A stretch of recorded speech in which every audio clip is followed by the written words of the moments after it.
Morris here from Austin, Texas. What you just heard was a classic kind of steel guitar kickoff emulated on the guitar.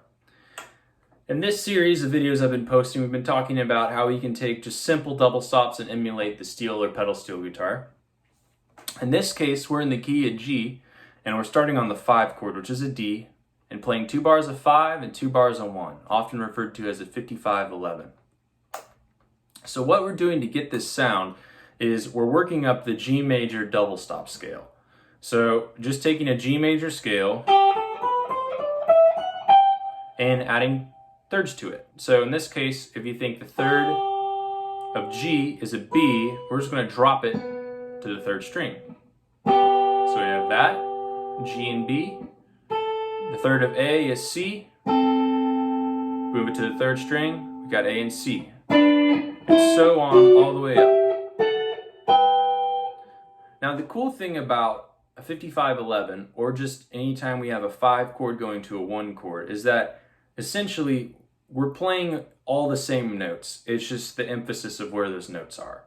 So if we took a 5 chord, the D, in the key of G, and played all of the notes to it, it works all over the key or chord of G.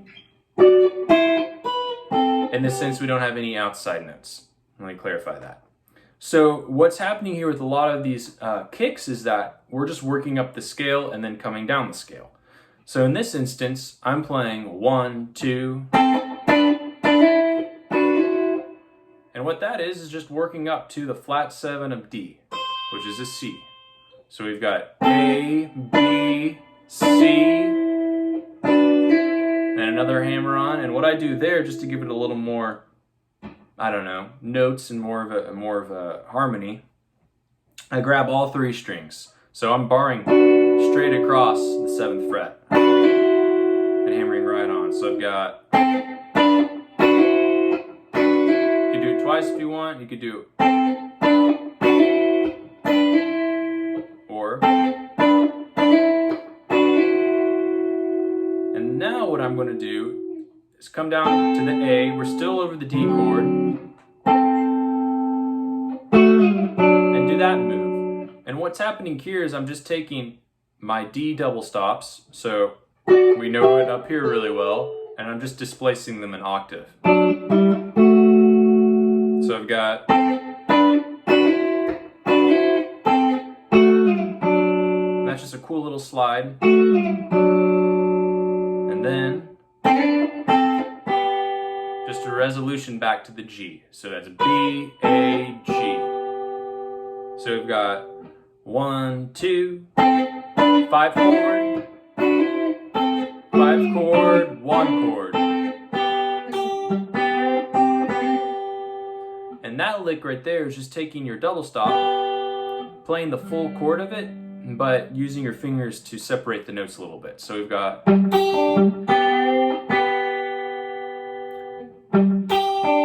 so I'm playing 4, 1, 2, 4. I'm bending it up.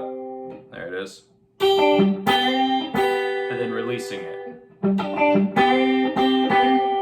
And now you can add a little sus. So that's just adding the C note. And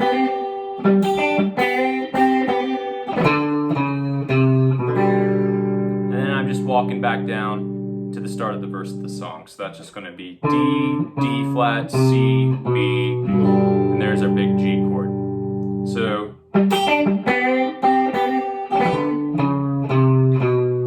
one more time, a bit slower.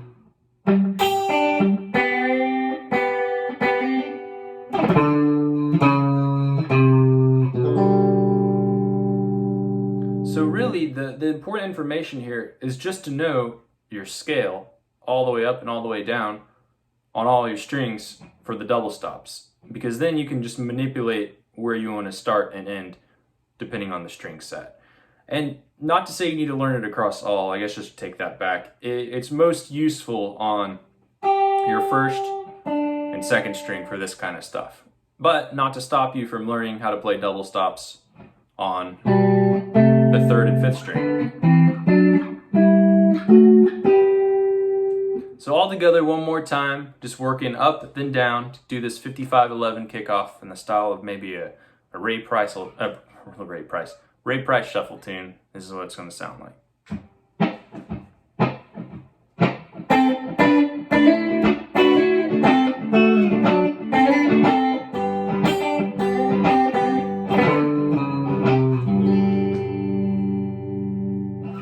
Thanks for watching, and be sure to check out my new online course, Emulating the Pedal Steel Guitar.